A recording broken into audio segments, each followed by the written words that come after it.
Welcome to your algebra week 11 recording. We are officially in spring. Today is the first day of spring. It is March 20th is the first day that we officially start spring, which is always hard to believe in Colorado, especially with the weather we know we get in the spring. And I feel like the last few days and continuing into this week, we're gonna get a little bit of everything in terms of seasonal weather. So back to math.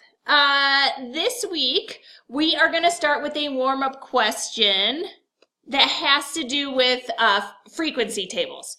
So in this frequency table, a number of people were asked the number of pets they own.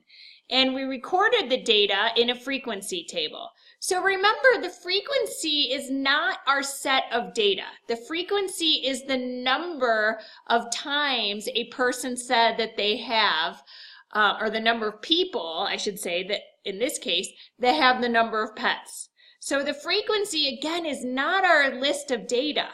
So this is actually representing, the frequency represents how many people have that certain number of pets. So here, 7 people have 1 pet.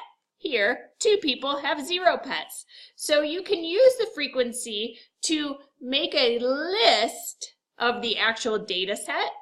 And then from that data set, I want you to find the mode and the median of the data above.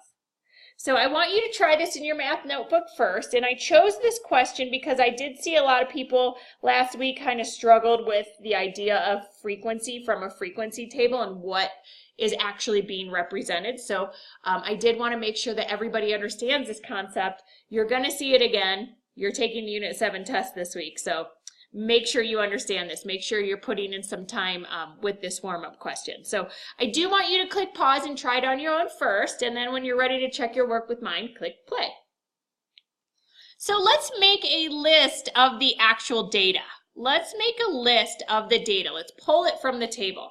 So 2 people said they have 0 pets, so I'm going to put in 0 twice. Then 7 people say they have 1 pet, so I'm going to mark down 1 7 times. 2, 3, 4, 5, 6, 7. And then 3 people said they have 2 pets, so I'm going to put in 2 3 times to represent that 3 people, the frequency, have 2 pets.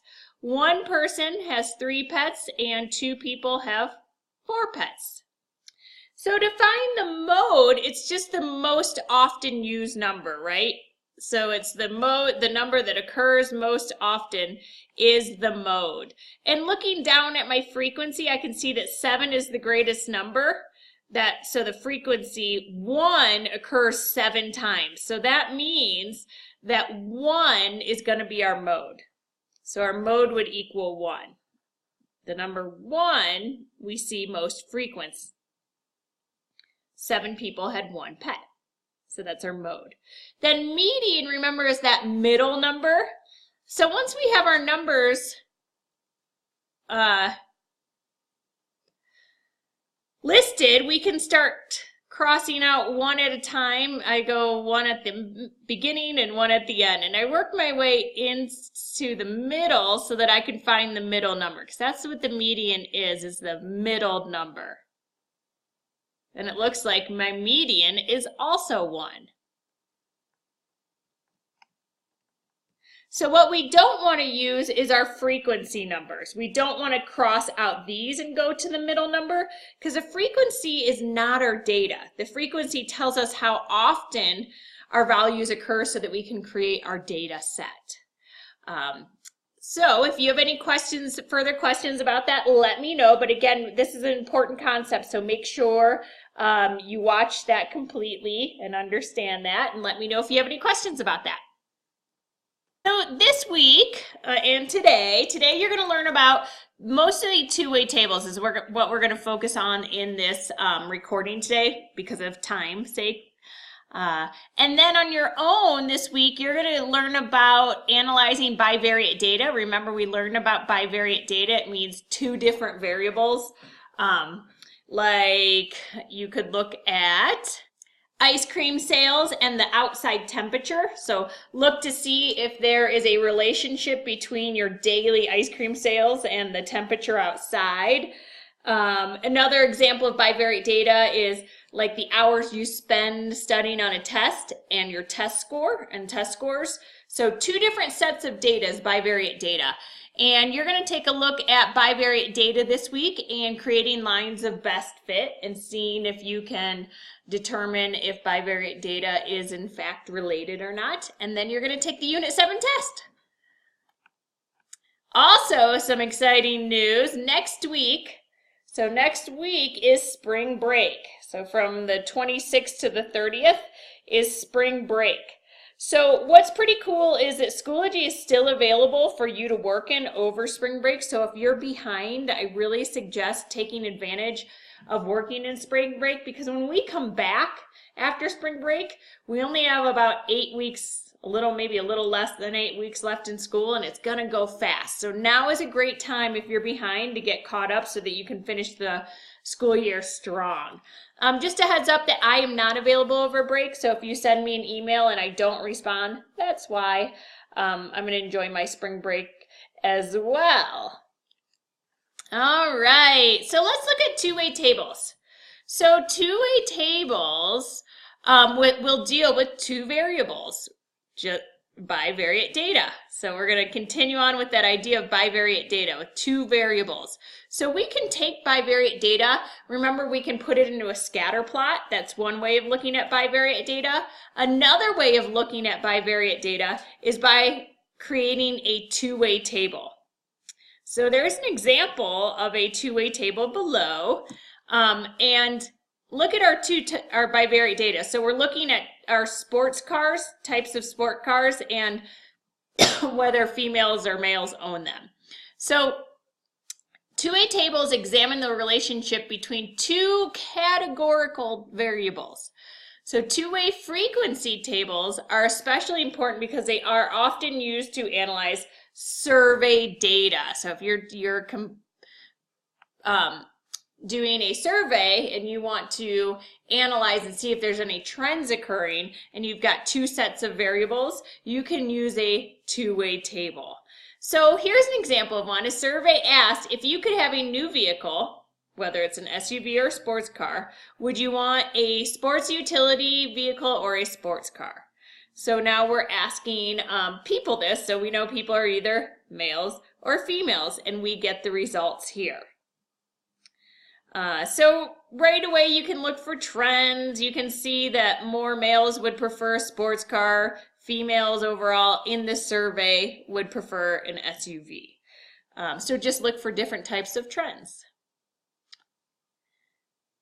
So can we figure out the total number of people that were surveyed? We can also create another row here that says total. So if we add the number 5 plus 7, we get 14. If we add 7 and 4, we get 11. So that means that if we add those two numbers together, we get 25. And we can do the same here. We can create a total column over here. And 7 plus 5 is 12.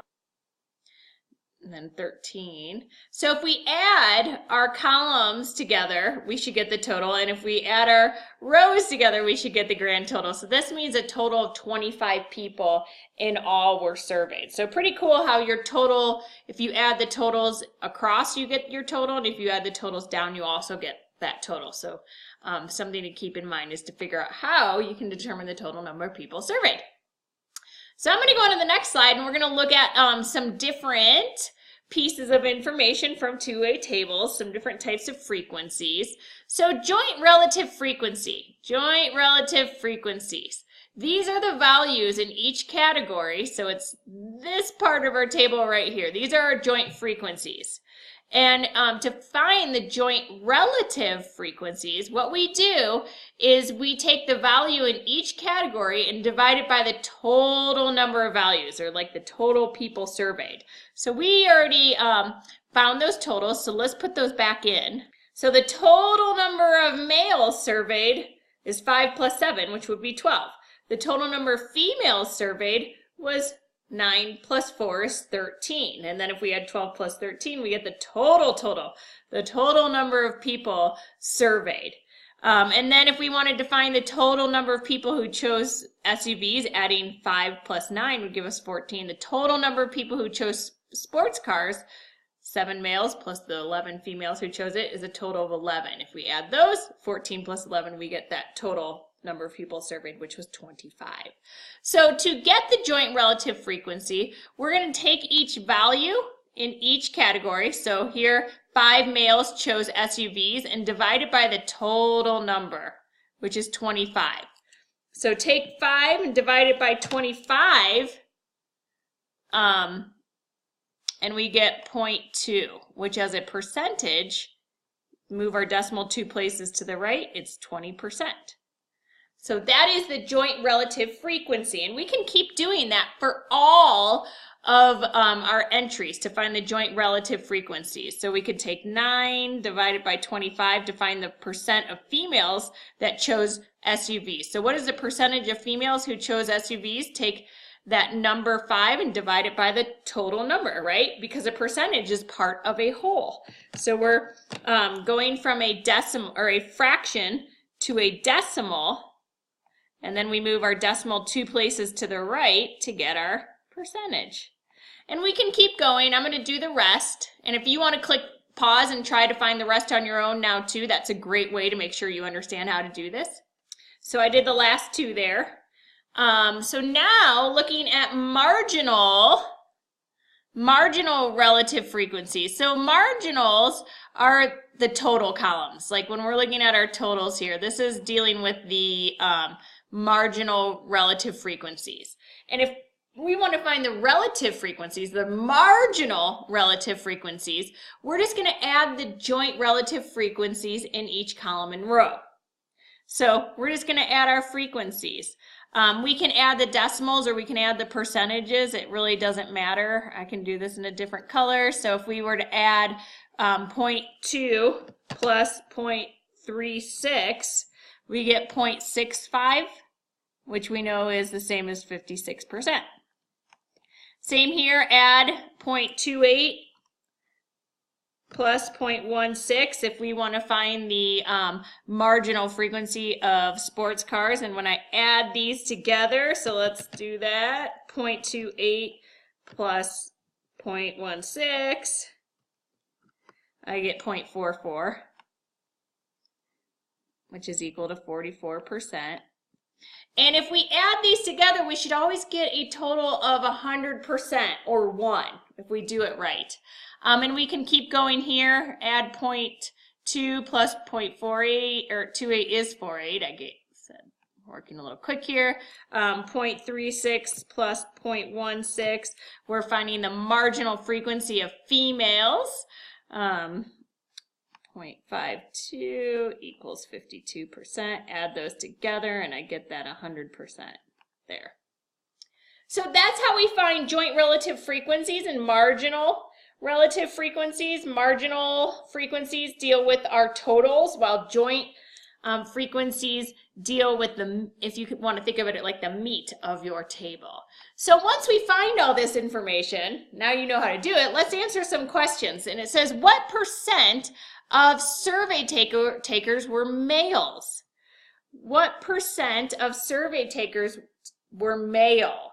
So here it's asking a total question. So it's asking about a marginal relative frequency. Marginal relative frequency. So to find the total percent of males, we had to add together these two, right?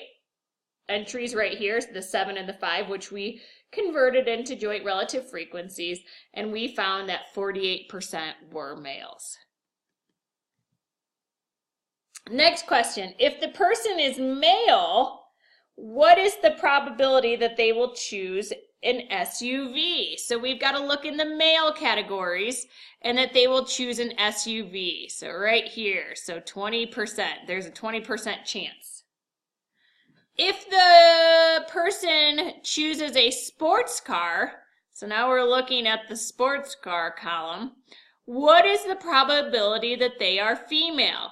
Well, the females that chose a sports car was 16%. And that's it.